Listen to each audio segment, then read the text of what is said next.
Presidente Serracchiani, a distanza di quasi 3 mesi dalle scosse di agosto, si è fatto oggi un primo bilancio sul ruolo che ha avuto Daniele e la Coldiretti per l'emergenza sisma in centro Italia. Sì, siamo stati operativi nell'immediato e devo dire molto concreti. Da subito si era evidenziato un bisogno, un'esigenza, ci sono allevatori e agricoltori che non potevano allontanarsi dalla loro terra, dal loro bestiame e vivevano sostanzialmente in macchina. Quindi grazie alla disponibilità dei moduli che ci ha messo a disposizione la Danieli, un valore tra l'altro di moduli di oltre 350.000 euro, e l'aiuto della Coldiretti sia nell'aiuto economico nel trasporto dei moduli ma anche e soprattutto nell'individuare le aziende e i luoghi dove poter mettere questi moduli, noi siamo riusciti a portarne nei luoghi del terremoto dell'Italia centrale oltre 70. In questo momento questi 70 moduli ospitano agricoltori e allevatori vicini alle loro terre e che ovviamente sono in condizioni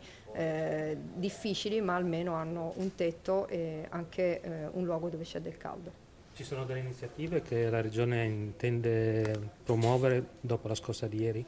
Sì, siamo stati immediatamente operativi, abbiamo mandato già dei tecnici della Protezione Civile, sono state inviate con un elicottero della Protezione Civile già delle squadre cinofile.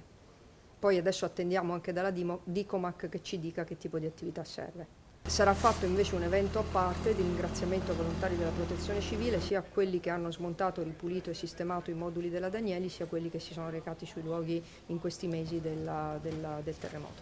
Alla luce dell'esperienza del terremoto in Friuli, le priorità date dal Presidente Renzi ieri sono quelle puntuali, nel senso prima le case, poi le chiese, poi...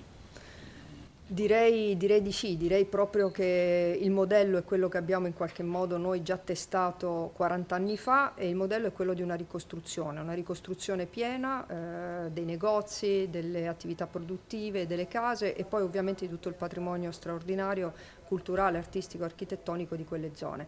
Il piano Casa Italia è un piano estremamente ambizioso, però non ne facciamo un problema di risorse né in questa regione né in tutta Italia e ovviamente siamo convinti che anche la voce arriverà molto forte in Europa e che ci saranno tutte le condizioni per poter spendere bene queste risorse.